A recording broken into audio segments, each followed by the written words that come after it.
بسم اللہ الرحمن الرحیم اللہم صلی علی سیدنا و مولانا محمد وعلی محمد وبارک وسلم. معزز سامعین، السلام علیکم ورحمۃ اللہ وبرکاتہ.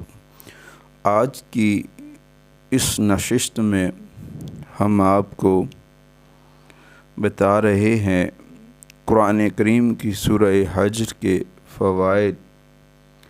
اس سورہ مبارکہ میں اللہ کریم نے بہت ساری رحمتوں اور نعمتوں سے نوازا ہے، اور اس سورہ کریم میں اللہ کریم نے حضرت صالح کی قوم کا ذکر کیا ہے، اور اس سورہ مبارکہ میں حضرت صالح کی قوم اور اس کی سرزمین میں خدمت کرنے کی کہانی ہے.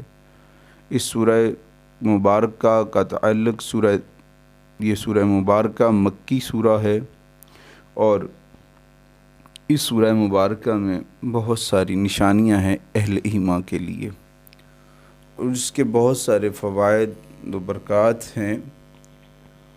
ان میں سے ایک فائدہ یہ بھی ہے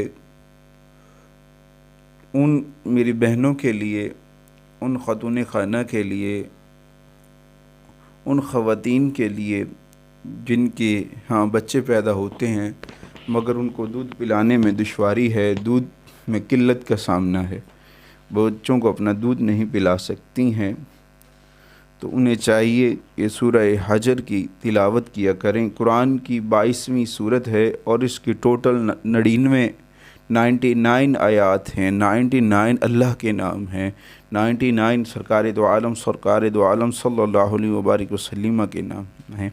اس سورہ مبارکہ کو بہت ساری برکتوں سے نوازا ہے اللہ تعالیٰ نے. تو ان بہنوں کے لیے، ان خواتین کے لیے، ان خاتون خانہ کے لیے جن کے ہاں اللہ کریم اولاد نرینہ سے نوازتا ہے مگر ان کو دودھ پلانے میں اور دقت ہے، وہ چاہتی ہیں کہ دودھ جو ہے اپنا ہی دودھ زیادہ بچوں کو پلائیں اور بہتر طرح سے ان کی نشو و نما ہو سکے، تو انہیں چاہیے کہ سورہ حجر کو تلاوت کیا کریں. نماز فجر کے بعد روزانہ صرف ایک مرتبہ اپنے سورہ حجر کی تلاوت کرنی ہے. اس کی بدولت انشاءاللہ تعالی اللہ کریم آپ کے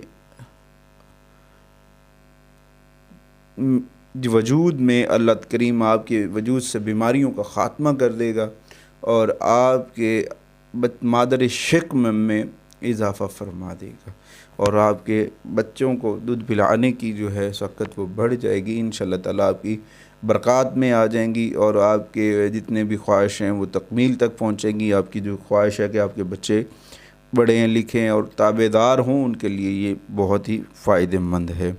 تو انشاءاللہ تعالیٰ اس صورت کو پڑھیں.